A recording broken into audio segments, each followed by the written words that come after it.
What has he done for your daughter? Absolutely nothing on her. Nothing. Wow. Your jerk factor is on 10. That baby don't look nothing like me. You had sex with her. This is ridiculous.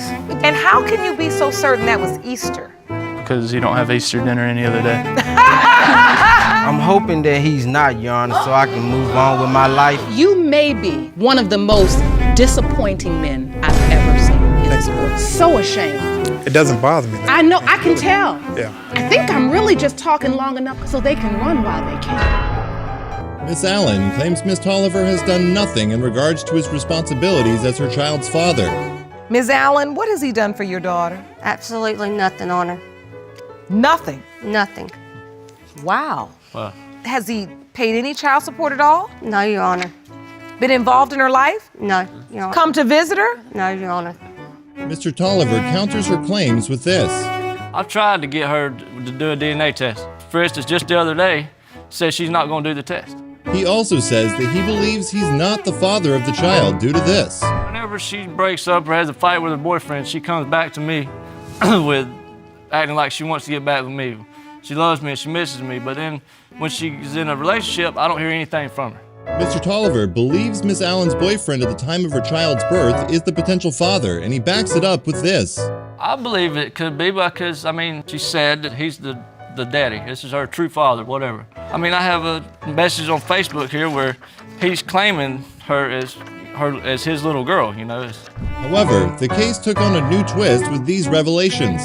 I called him when I was in the doctor's office, told him I was pregnant, and his basic response was, it was not his problem, it was my problem. No, I asked her who the father was. That's what I told her. I said, you need to find out who the father is. And what was the answer?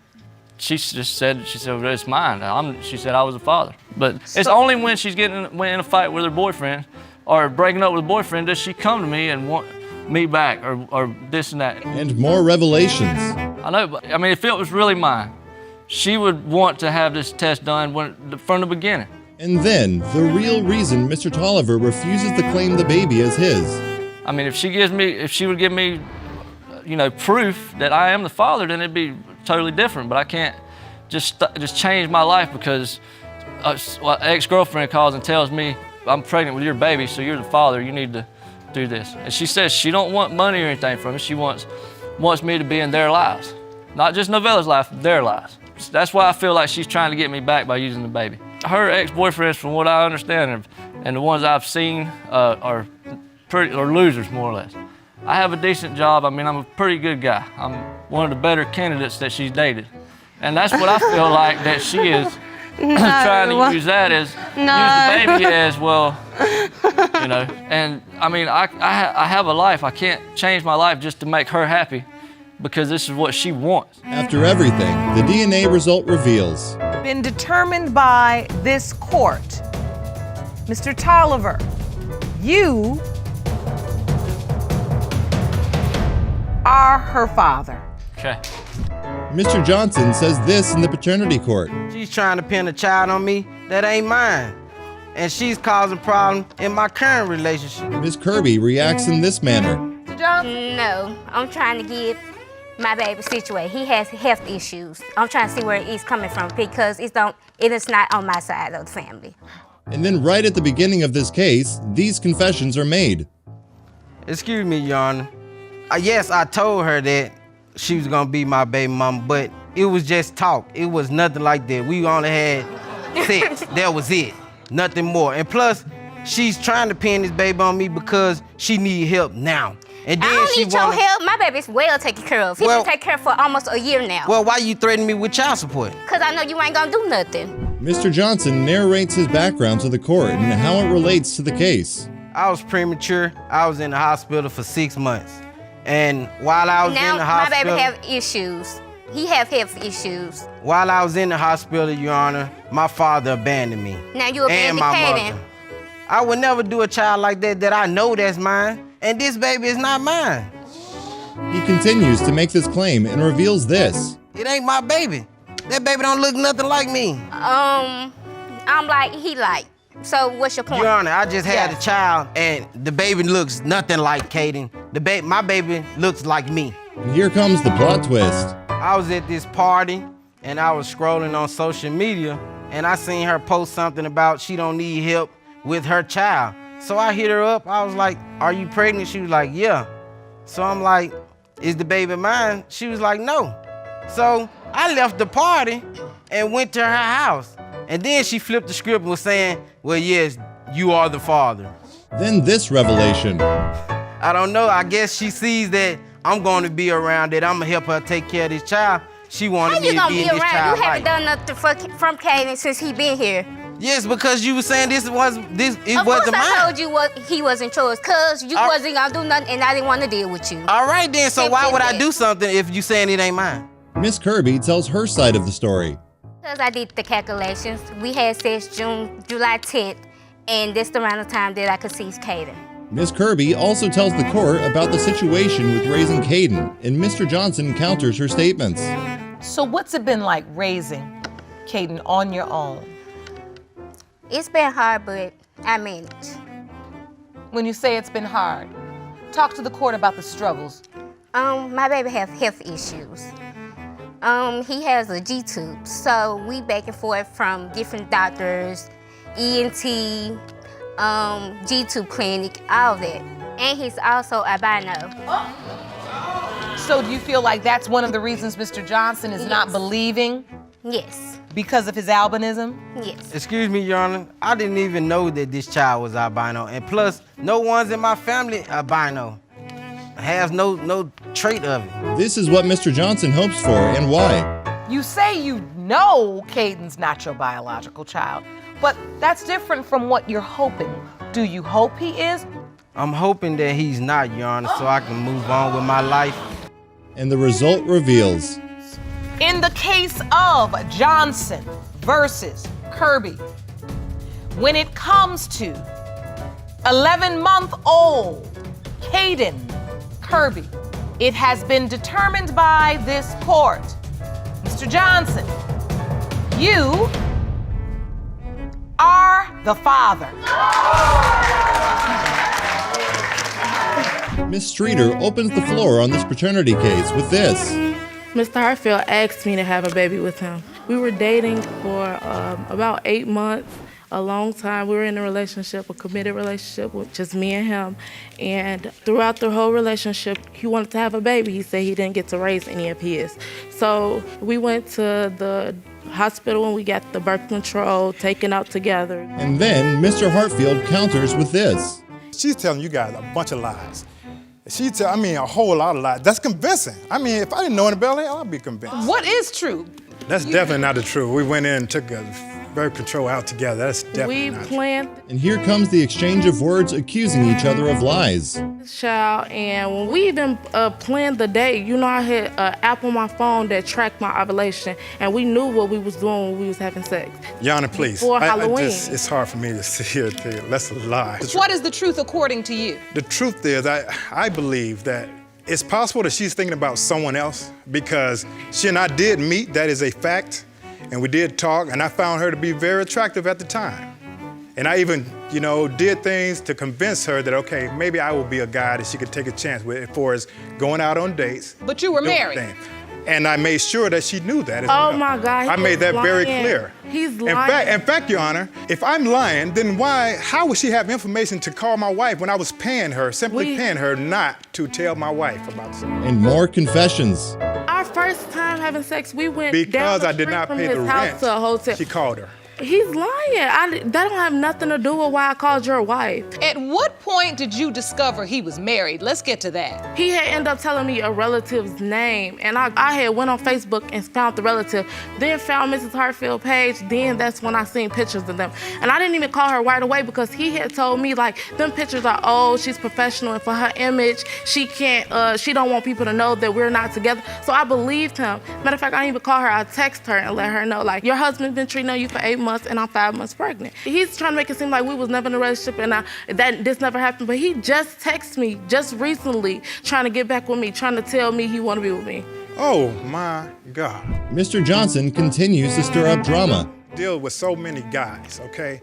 She found one that was an older guy and she thought that I would be became a cake daddy, or however you want to call it. The thing is that she found out, hey, you're dealing with a guy that ain't got no money, so now you waste your time. That's not true. That's not true. But because you done wasted so much time telling people that he's your baby's father, that now you got to play the role. And so that's exactly what she's been doing. Nobody don't care about money because I was with him because I loved him. Baby daddy hangs Genuinely, up on you. I was supposed to Ask be. for money. He kept asking me about marriage. He made me realize stuff that I never even knew I thought about, like the future and being with him. He Man, all the sounds time really told good. me This he called wanted for to a marry stamp. me. This called for a stamp. Now he's trying to stop. I'm just being honest. Now he's standing Mr. right here Hartfield. as Games if with you guys. it was about. No, you money. playing It was games. You never the one money. with a wife? Here's his wife's side of the story. This is ridiculous. Did he fill you in on all of these details and the fact he's still texting this 22-year-old young woman? No, he did not. How did you even find out about this entire affair? The text message that I received from her, You get a text message. a random text message that says, I'm in a relationship with your husband and have been for 8 months, and I'm pregnant. And that's it. What do you do from there? What the bleepity bleep is going on here? And I asked him about it, and he said, oh, she's just some little girl. She ain't nobody. I didn't like texting, so I called her. And I'm like, we had a conversation. It was a decent conversation, to which I told her, best of luck. He's not going to take care of your child because he didn't take care of ours. True. I don't have time for children. I'm not dealing with this. I don't want any part of this. And that was where I left it, and I haven't spoken to her since. And then the plot twist. There, when the baby was born, he was excited, like, you know, that's my baby, that's my boy. I never got to see none of my kids born. I want to be with you. Let's make this work. We got a child. He needs to be in the house with both parents. Were you telling her these things, Mr. Hartfield? No. I tried to get him to sign the birth certificate. The reason why, he signed it at first, but it was time for the witness to see us, and he like, you too anxious about me signing this birth certificate. You know what, miss, take my name off, talking to the witness. Like, I don't want to be on the birth certificate. Then Judge Lauren says this to Mr. Johnson, and this is how he reacts. You may be one of the most disappointing men I've ever seen in this courtroom. Thank you. You are really. No, the clapping, I mean, what a disgrace. Thank you. Thank you, Your Honor. I mean, you really should be so ashamed. It doesn't bother me. I know, I can tell. Yeah. I have given you every opportunity to tell your story and also acknowledge the fact that you have led this young girl down a road to nowhere. Okay. Now she may have a child by you, but I think I'm really just talking long enough because I want to give the women an opportunity to understand so they can run while they can. With the result, this is how the case ends. Mr. Hartfield, you are the father. Okay. Mr. Allen says he's sure he isn't Jordan's father because of this. Well, I wasn't even in the same state as her at that time. I was in Tennessee and she was in Indiana. And at that time, she was in a relationship with another guy and I was in a relationship with another female. So at that time, we weren't even in the same state. So it really doesn't add up. I mean, you don't have to be a genius to know that that does not add up. And Miss Diaz claps back with this. That's a lie. We had Easter together at my house. That's a lie. And you believe that's the window of time when you conceived? Yeah, that's what the doctor said. A week before or a week after Easter, and Easter's in April. If you do the math. Miss Diaz tells the court why Mr. Allen is Jordan's father. Over, it was May of 2017. And by then, I was pregnant. I did not know about it. I found out I was pregnant September. I'd be about 4 months. When you confided in him and you told him I'm pregnant, what was his response? That's not mine, that can't be, da-da-da-da-da. And I was like, well, I didn't just make him myself. If you do them, 4 months later, if you do the math, if you're good at math, it leads to April. We were together April. Mr. Allen counters with this. Let's backtrack a little bit. Okay. She said the conception date was around Easter. Well, a month before Easter was the last time that we had done anything. And I told her, you know, I'm not gonna fight, I'm not gonna argue with you. Pack your stuff and leave. You know, get out. I'm not doing this again. Well, I had all my ducks in a row. I was doing good, had a good paying job. And she texts me out of nowhere and she's like, hey, I'm pregnant. And my response to her was, good for you, congratulations. You know, like, what does that have to do with me? And she goes, oh. And she goes, well, you're the father. And I was like, no, I'm not, you know? What makes me the father? Prove it. And this is what he holds on to as proof that he isn't Jordan's father. So, Mr. Allen, do you believe Ms. Diaz told somebody else she was pregnant too? I mean, it shouldn't have took her that long if she didn't. Ah, so you think the wait was that she went and told somebody else? I feel like she went to the other guys, and since they didn't want anything to have with her being pregnant or care that she was pregnant, she came to me knowing that I would care for her like I always have in the past. But did you hear anything? Did one of the guys call you? Like, how do you know that? You don't know that. Well, at the time of that we were broken up and the time of conception, she was in a relationship with another guy. Okay. Because I was in a relationship in Tennessee with another female, and at that time, she even told me that she was in a relationship with another guy. You know, I haven't seen her so long before or after Easter, so, you know, what exactly makes me the father? Then Mr. Griffin, Mr. Allen's cousin, gives his account as a witness. I know that Matthew was with me during the time of conception because, like he said, we were dating 2 other females. They invited us to have Easter dinner with their family. We said we declined, of course. We went with my family, but that's how I know that he wasn't around there. Because he was with you? He was with me. And how can you be so certain that was Easter?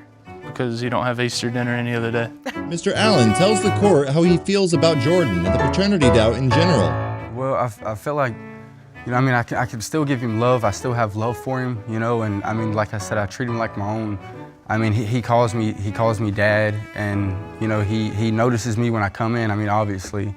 But, I mean, it's the fact of not knowing is what, you know, keeps me from taking that last step into, you know, being a father for him.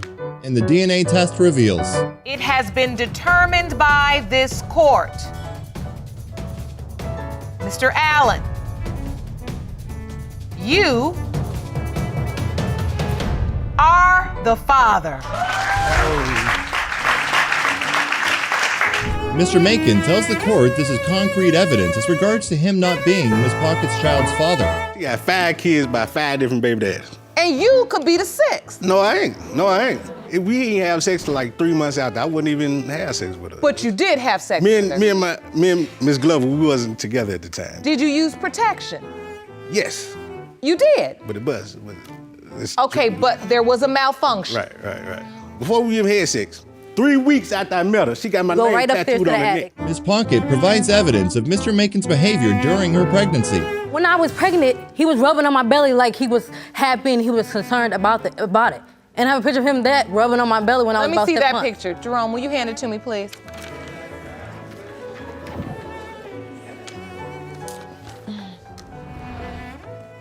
Is this you, Mr. Macon? Are those your hands and your jacket? Yeah. This is how Mr. Macon counters this evidence. It's not my child. No, she was sleeping around with a whole lot of people. I know it for. Do you have any proof of that? Did you bring the court anything? Did you hear anything? Did you talk to someone? Did you see her? Did you catch her? My old friends, they used to spend the night over there. Like, it wasn't nothing. Your friends used to spend the night over her house? Like That's a lie, Your Honor. I didn't have sex with her till after 3 months after I met her. She wanted to have sex every single day since she met me. Okay, that's what you saying when you was kissing all on my I'm a neck man, okay. and you was Now, if you following come me to to my bed and going to my bedroom trying to take my clothes off. Come on, man. So you were saying you weren't a willing participant in this? No, I felt like it was too easy. I'm saying that I felt like it was too easy. Okay, you trying to throw it at me? Okay. Well, you caught it. You had sex with her. And here's what Judge Lauren has to say about it. I'm gonna be honest with you. I'm gonna take that smile as a symbol of your nervousness, and not that you think it's funny.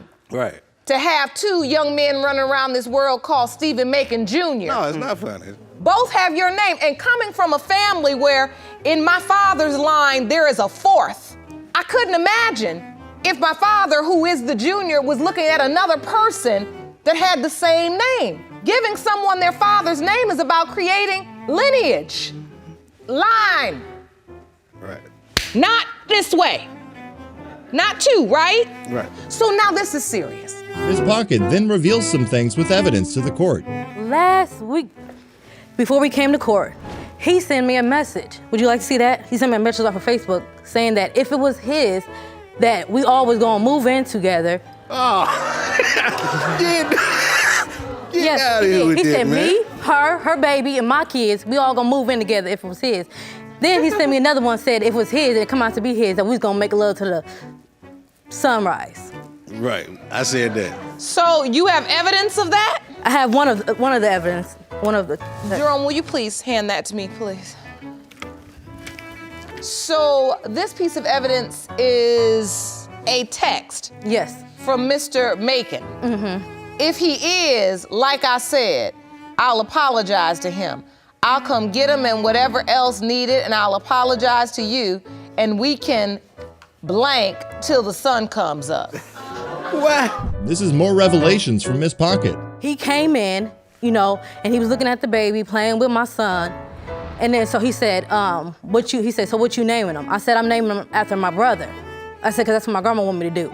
No, you're not naming him that. You're not naming him that. You name him Steve. So he said, call the nurse. So I buzzed the nurse. The nurse was there as a witness, because you know the nurse gotta be there at all hospitals before they let you sign anything, an affidavit or anything like that. And that's what I did. I called the nurse and she said, are you sure this is your child? He said, yeah. Mr. Macon reacts to the revelations with this. I stayed at the hospital literally, I don't even think it was 10 minutes. I looked at the baby. She asked me, what you want to name the baby? You gonna sign the birth certificate? I said, look here, I gotta go. I got some things I gotta do, and I left. That doesn't even sound right. Seriously, that's exactly what happened. So, when you looked at the baby, you felt like there's no way this is my child? No. And then you were done then? Yeah, I was done. I was been So done. you didn't sign a birth certificate? No. After all the drama with Mr. Macon's girlfriend, Miss Glover gives her side of the story. My son's probably about 2-3 weeks old. I go in there. He's there for his little checkup. They weigh him. They're about ready. They're entering his information in the computer. Next thing I know, the lady's like, oh, hold up, I made a mistake.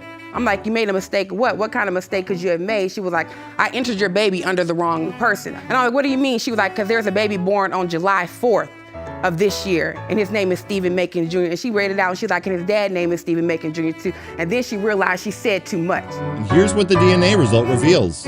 When it comes to 2-year-old Stephen Macon Jr., it has been determined by this court, Mr. Macon Sr., you are his father. But that's not all, because this happens. You know what? You sent her that text message talking about some that's your baby, that y'all gonna have sex on until the sunlight. No. Well, sunlight time, baby. I'll holler at you. Miss Puckett, what do you feel, vindicated? Just hurt that he wasn't there for him. That's just really hurt. And I just tried to tell him. I apologize. Judge Lauren then closes the case with this. Yeah, your jerk factor is on 10, Mr. Macon. I'm not gonna lie. You have gotten on my last nerve today. Came in here with no evidence, could barely put a sentence together because you're smiling and laughing, because your nerves are shot, because you're lying. So you got 2 little boys now. You gotta make them understand this. Do you understand? So, the court has resources for you. If you all need to talk to somebody, work this out, figure how to talk through it, take advantage of the resources we have for you, all right? Okay. But figure this out for these 2 beautiful little children. Are we clear? Yes, Your Honor. Court is adjourned.